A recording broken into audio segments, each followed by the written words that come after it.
There were others again, true saintly fathers, whose faculties had been elaborated by weary toil among their books, and by patient thought, and etherealized, moreover, by spiritual communications with the better world, into which their purity of life had almost introduced these holy personages, with their garments of mortality still clinging to them. All that they lacked was the gift that descended upon the chosen disciples at Pentecost in tongues of flame, symbolizing, it would seem, not the power of speech in foreign and unknown languages, but that of addressing the whole human brotherhood in the heart's native language.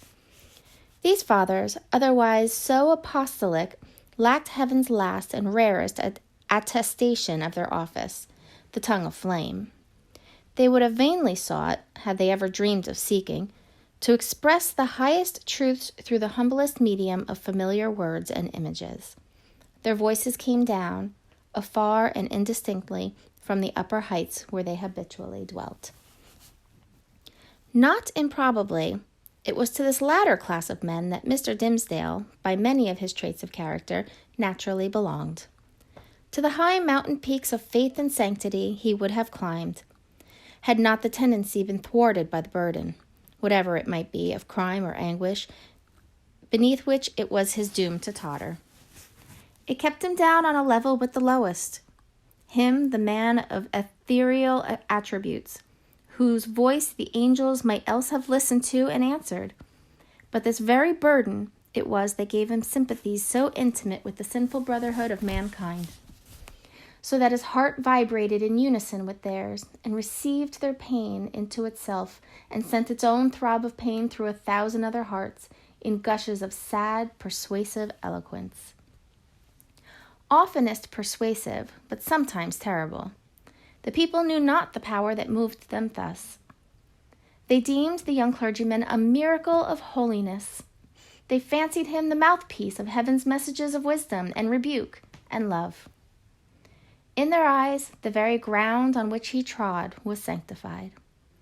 The virgins of his church grew pale around him, victims of a passion so imbued with religious sentiment that they imagined it to be all religion and brought it openly in their white bosoms as their most acceptable sacrifice before the altar.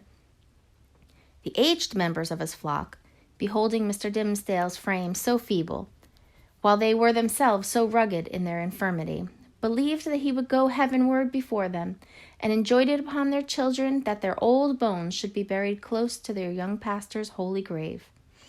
And all this time, perchance, when poor Mr. Dimmesdale was thinking of his grave, he questioned with himself whether the grass would ever grow on it, because an accursed thing must there be buried. It is inconceivable the agony with which this public veneration tortured him.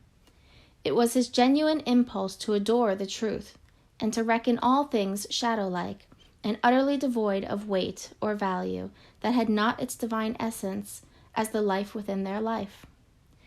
Then what was he, a substance, or the dimmest of all shadows? He longed to speak out from his own pulpit at the full height of his voice, and tell the people what he was. I, whom you behold in these black garments of the priesthood, I, who ascend the sacred desk and turn my pale face heavenward, taking upon myself to hold communion in your behalf with the most high omniscience. I, in whose daily life you discern the sanctity of Enoch. I, whose footsteps, as you suppose, leave a gleam along my earthly track, whereby the pilgrims that shall come after me may be guided to the regions of the blessed. I, who have laid the hand of baptism upon your children. I, who have breathed the parting prayer over your dying friends, to whom the Amen sounded faintly from a world which they had quitted. I, your pastor, whom you so reverence and trust, am utterly a pollution and a lie.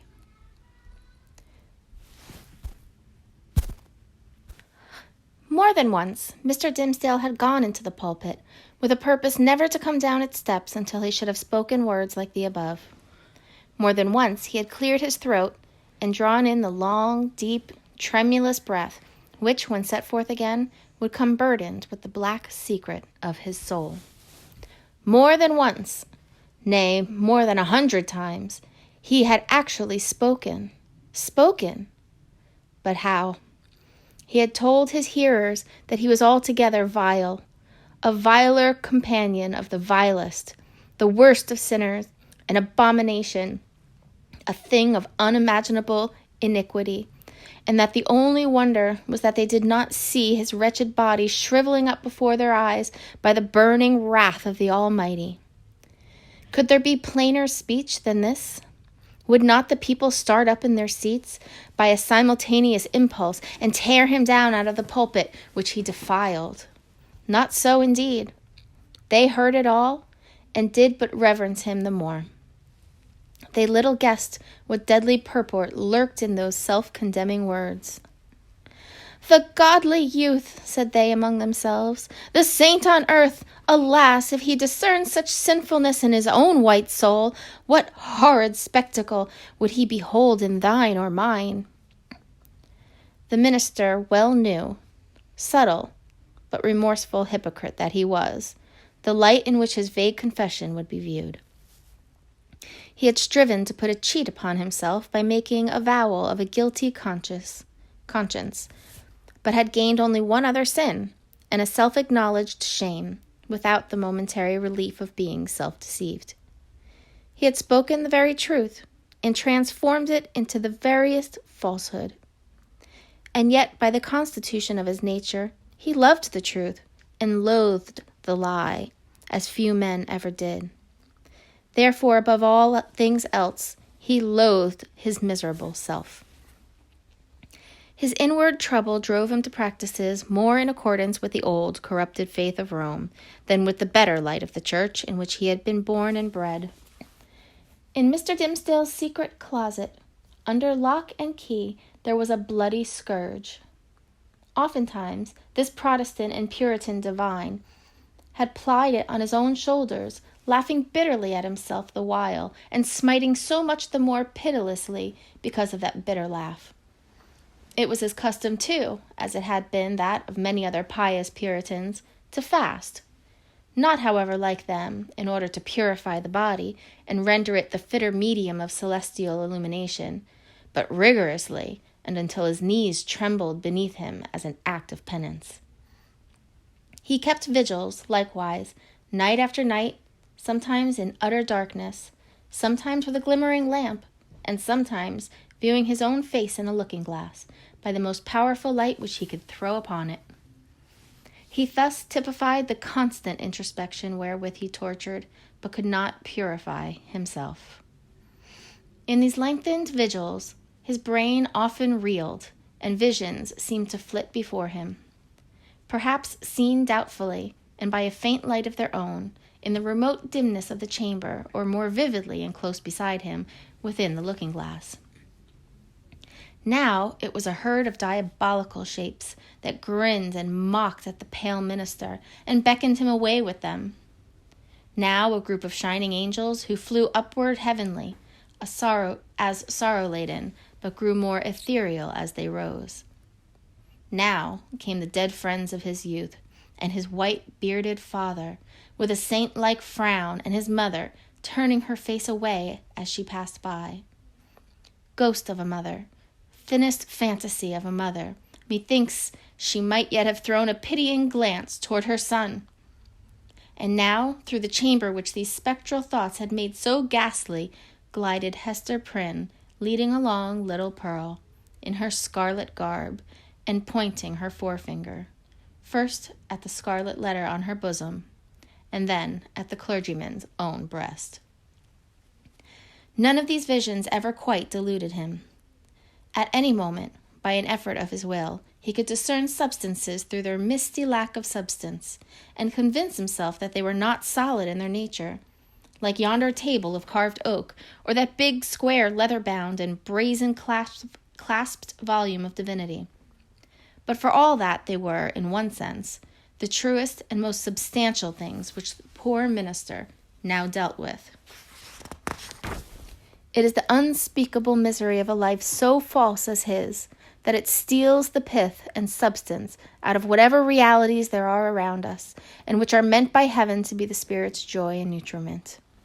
To the untrue man, the whole universe is false. It is impalpable. It shrinks to nothing within his grasp.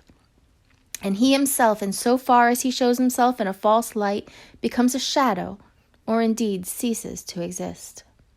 The only truth that continued to give Mr. Dimmesdale a real existence on this earth was the anguish in his inmost soul, and the undissembled expression of it in his aspect.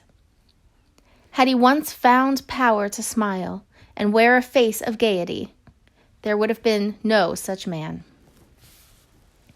On one of those ugly nights which we have faintly hinted at, but forborne to picture forth, the minister started from his chair. A new thought had struck him. There might be a moment's peace in it. Attiring himself with as much care as if it had been for public worship, and precisely in the same manner, he stole softly down the staircase, undid the door, and issued forth.